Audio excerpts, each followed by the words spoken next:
Espace TV. Espace TV, le 10 minutes.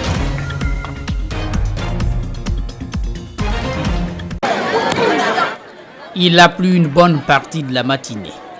Et sous des gouttelettes d'eau qui tombent encore, les habitants de Kassoya observent avec impuissance leur pont. Il y a juste une heure, 2 pirogues ont été à l'origine d'un sinistre. L'un des rescapés s'est fait entendre. On vient de 36, on traversait pour venir au village, à Kassoya village. On s'est embarqué dans un pirogue qui avait des moteurs hors bord. Il y avait au moins plus de nombre de passagers, on était nombre de 17, plus les 2 pirogues, plus les 3 enfants. Ce qu'on tout c'est 22. Bon. Après là-bas, on a fait au moins quelques mètres, au moins de 30 à 35 mètres comme ça là. Tout juste l'autre pirogue aussi venait. On s'est rencontré avec ce pirogue-là. C'est là-bas que les 2 pirogues sont renversées maintenant là. Bon. Et la panique La panique avait des gens, surtout parce que notre pirogue, il y avait beaucoup de femmes plus que les hommes. Ils étaient 22, dont 3 enfants et 4 dans la pirogue qui venait de Kassoya village. 17 ont déjà été sauvés. Un enfant et 8 autres passagers sont toujours recherchés. Au bureau du conseil des districts, les victimes sont reçues avec quelques bagages récupérés. Le recensement est fait et les autorités donnent quelques informations. On vient de nous appeler tout de suite qu'il y a les secours qui est venu de l'Ansania, qu'ils ont retrouvé 2 personnes qui sont en vie, mais en souffrance. La journée a été longue.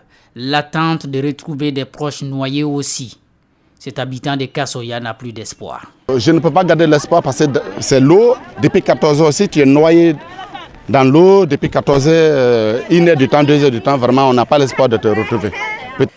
Les causes, selon les explications données dans l'immédiat, se résument au fait que la pirogue en provenance du côté kilomètre 36, surchargée, avait bravé un interdit. Mais de loin, une des victimes pointe du doigt ce pont en chantier. À l'occasion de l'accident là, c'est un manque de moyens parce que c'est le problème du pont là qui nous a fait tout ça là. Voilà. Parce que s'il y avait de pont, l'accident là n'aurait pas lieu. Mais comme il n'y a pas de pont, ça coûte ça parce que les gens étaient obligés de prendre les pirogues. Les alertes ont été lancées.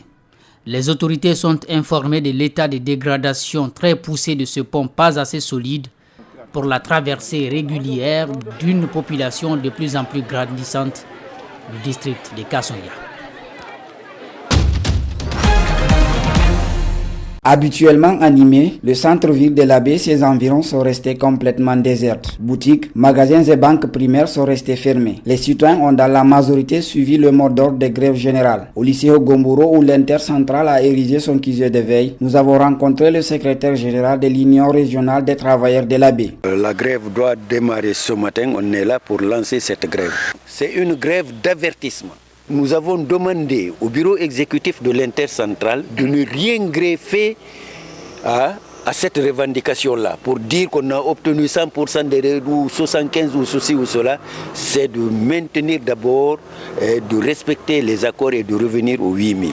À quelques mètres de là, au rond-point Ogomboro, plusieurs jeunes empêchent la circulation et veillent, disent-ils, au respect du mot d'ordre de grève générale. Parmi ceux qui ont répondu à l'appel des syndicalistes, nous avons le mouvement citoyen Osons Oser. Ces derniers jours, il y a eu une augmentation fantaisiste à la pompe en ce qui concerne le carburant.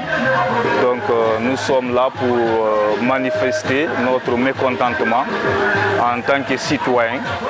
Donc c'est pour cela que nous nous sommes mobilisés ici avec les syndicats des transports, la CNTG, l'USTG et les membres de la société civile.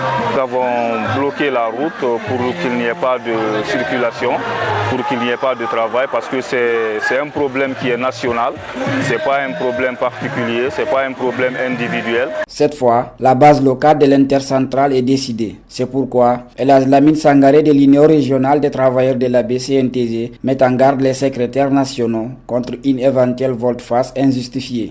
Il ne faut pas qu'on continue à se foutre des gens. Est-ce que vous voyez, à se foutre des travailleurs. Chaque jour, c'est des grèves, on est ceci, on est cela.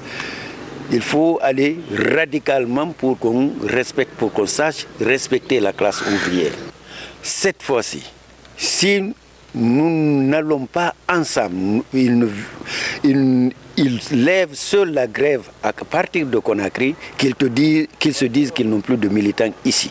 C'est d'ailleurs le même engagement qui anime ces jeunes trouvés au rond-point de l'hôpital régional où pour se frayer un chemin, il faut méthodiquement négocier. Je suis venu pour accepter la ville morte parce que nous sommes là pour le prix du carburant.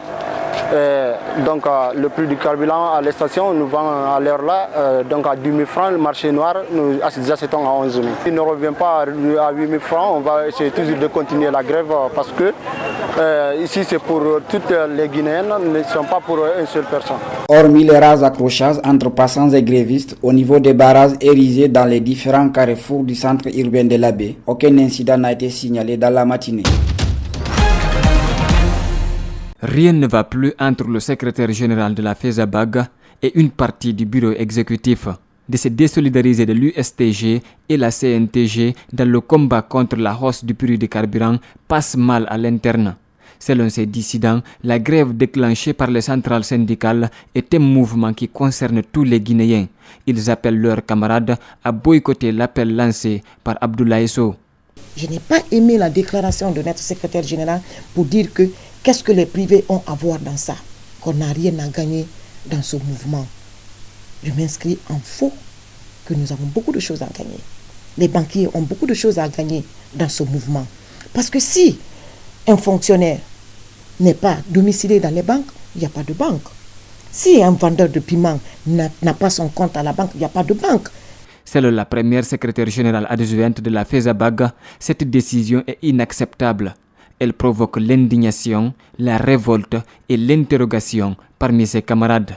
Comment un secrétaire général, un leader, peut s'exprimer comme ça dans les radios, à la télé, que les privés ne sont pas concernés? Je suis indigné. En tant que membre de la FESABAG, je suis indigné.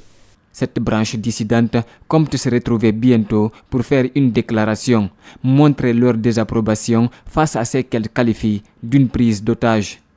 La FESABAG ne doit pas être manipulée par un clan de 5 à 15 personnes.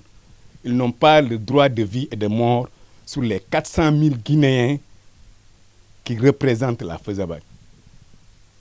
Donc, nous, jusqu'à preuve de contraire, nous restons USTG, puisque USTG c'est un repère revendicatif du mouvement social guinéen. Selon des sources anonymes, le secrétaire général de la FESABAG aurait rencontré le Premier ministre et le gouverneur de la Banque centrale avant de prendre sa décision. Il faut que nos syndicalistes changent. Il faut que nos syndicalistes arrêtent d'aller demander de l'argent dans les bureaux. Il faut que les syndicalistes arrêtent de se plier à quatre devant les patrons. On a été élus pour défendre l'intérêt des travailleurs et le travail. C'est ça notre projet, c'est ça notre combat. On n'a pas de récompense.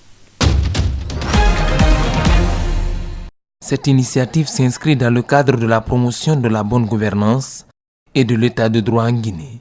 Elle se concentre sur la redevabilité sociale collaborative. L'objectif est d'apprendre à ces acteurs de la société civile comment la responsabilité sociale peut contribuer à améliorer la prestation des services publics tout en renforçant leurs compétences et leurs capacités dans la prévention des conflits et à la recherche de consensus. Là, on va déjà parler de la finalité de ce projet-là, qui est justement de faire un état des lieux des riches expériences qui ont eu lieu en Guinée sur ces thèmes de redevabilité sociale, prévention des conflits, construction des processus de paix. Et donc l'idée, je le disais, c'était en octobre de présenter, d'organiser une conférence nationale où toutes les parties prenantes, représentants du gouvernement, société civile, citoyens, seront invités pour discuter des résultats de ce projet de recherche-action. Telle est la première phase de ce projet et nous discuterons ensuite d'une potentielle phase 2. Une bonne collaboration entre États et activistes est nécessaire pour une cohabitation pacifique des Guinéens. Chaque parti a sa part à jouer.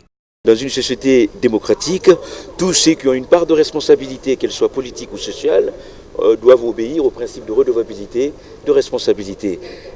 L'essentiel et c'est l'objectif de cet atelier, est d'outiller les différents acteurs sur le terrain de moyens intellectuels, de moyens techniques, pouvoir assurer et assumer ce principe qui s'impose à tous ceux qui ont quelque chose à dire ou à faire dans les sociétés démocratiques.